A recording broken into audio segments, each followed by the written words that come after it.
In the summer of 2009, my first book was released, a graphic memoir called The Imposter's Daughter. The book was about finding out that my eccentric, charming, Argentine father was in fact a pathological liar and con artist. Instead of working for the CIA, as I'd long suspected, he'd lived off stolen cash from friends and family. His college degrees were forged. His heroics in Vietnam invented.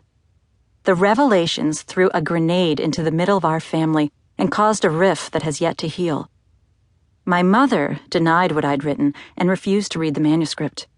My father stopped speaking to me.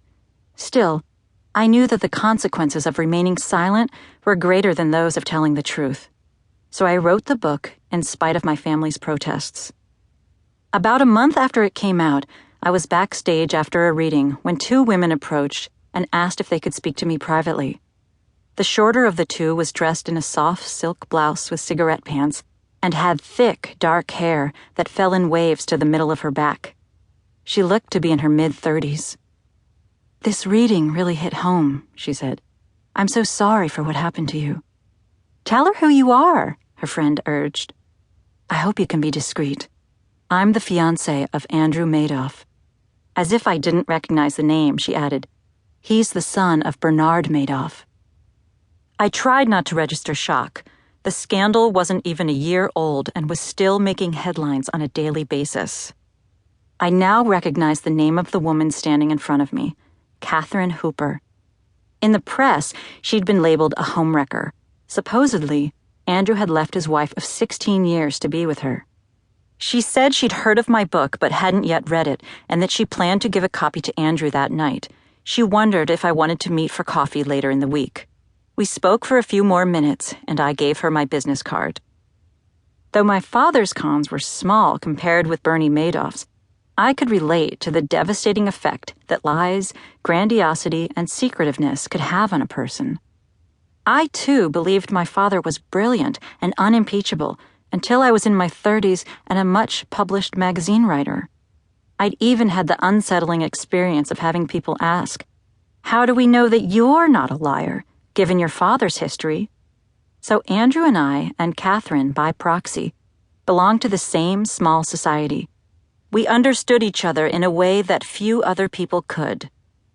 Still, Andrew was a Madoff, and that meant I needed to proceed with caution. I'd already been taken in by one sociopath, my own father, and I wasn't about to get involved with another. All I knew about Andrew was what I'd read in the press, and the majority of articles suggested he was going to be taken away in handcuffs any day. At the time, my curiosity was greater than my trepidation, so when Catherine invited me to dinner at their home, I went. Andrew looked like the photos I'd seen in Vanity Fair, a tall, more handsome version of his father. I found him to be humble, self-effacing, and quieter than I'd anticipated. But questions about my father tumbled out of him as if he'd been storing them up.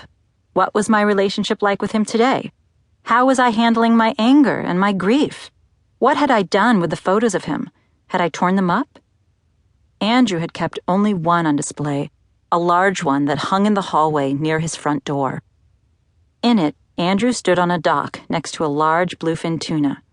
Bernie stood in the background, smiling proudly, wearing a green velour crewneck shirt and running shorts. During dinner, Catherine and Andrew shared highly personal details about the days and weeks following the confession. By then, they'd both read my book. I got the sense that they saw me as a comrade of sorts, though in reality, I was a journalist who owed them no allegiance.